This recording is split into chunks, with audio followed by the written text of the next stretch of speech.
how are you, my dear children? Want to hear a story? Today I am telling you the story of Unity is Strength. There was a hunter.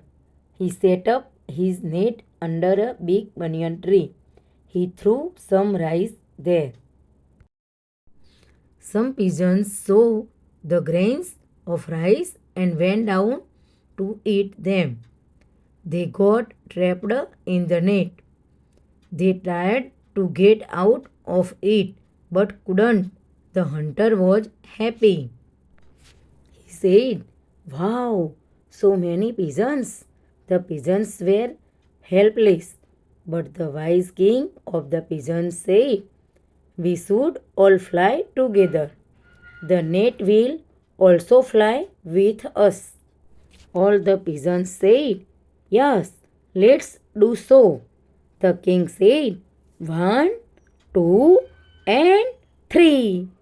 Then all the pigeons flew together. The hunter was shocked to see this. He tried to catch them. "Oh, stop, stop!" But the pigeons flew away with his net. Okay, see you again with a new story. Bye.